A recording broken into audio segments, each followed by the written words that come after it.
Wow! At dahil nga special ang araw na ito para sa aming bunso, ay nagpunta kami dito sa Edshot Flores Photo and Video Shop.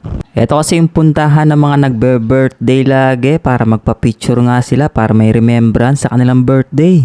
At yung location nila is sa Barangay San Matias, Santo Tomas, Pampanga. Halos katapat lang ng McDonald's. At kung gusto nyo rin mag-inquire sa kanila, ito yung kanilang Facebook page. I-message nyo lang sila at agad-agad na silang sasagot sa inyo. Si Bunso medyo kinakabahan dito kasi first time niyang gagawin to. At eto na nga guys, pinapasok namin dito sa kanilang studio. Buti na lang at napaaga yung dating namin dito dahil marami palang naka-appointment ngayon sa kanila. Kaya pala kami nandito ay magpapapictorial yung aming bunso dahil birthday niya. Pakigreet naman siya ng happy birthday sa comment box section. So yung magbe-birthday, hindi ko alam kung kinakabahan or excited dito habang iniintay namin yung photographer. At nung dumating na nga yung photographer, eto na nga dire-diretso na yung photoshoot niya. Hindi naman siya masyadong kinakabahan kasi nga first time niyang mag-isang mag-photoshoot. Dati kasi kaming apat kung nagpapapicture dito, magkakasama kami. Ngayon siya lang mag-isa kaya medyo kinabahan lang daw siya ng konti. Parang gusto mong mag-artista bunso parang gusto mong pumasok sa Pinoy Big Brother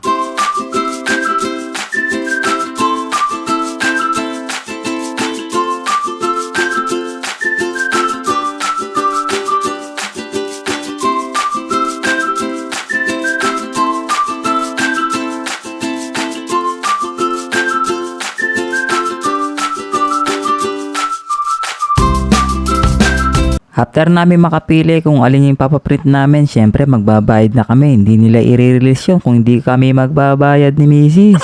At dahil nga halos isang oras kami nag-photoshoot sa loob ng studio, gutom na daw si Bunso kaya sabi niya punta na kami agad sa SM. Pagdating nga namin dito, sabi niya doon kami sa favorite niyang kainan. Dati sa Jollibee yung gusto niya, ngayon sawa na daw siya sa Jollibee kaya dito kami lagi ngayon sa Inasal. Buti na lang kahit lunchtime na, hindi masyadong maraming pila dito kaya agad kami nakakain. At yan nga yung handa namin sa kanya, yung picture-picture lang tapos yan, manginasal lang kami. Simple-simple lang kami mag-celebrate, hindi kami masyadong magastos. Dito lang talaga kami magastos sa pampaganda ni Mrs. at ng aming dalagang anak. At pagkatapos nga namin kumain at bumili dito sa Watson, ito na nga pa yung resulta ng mga photoshoot ni Bunso.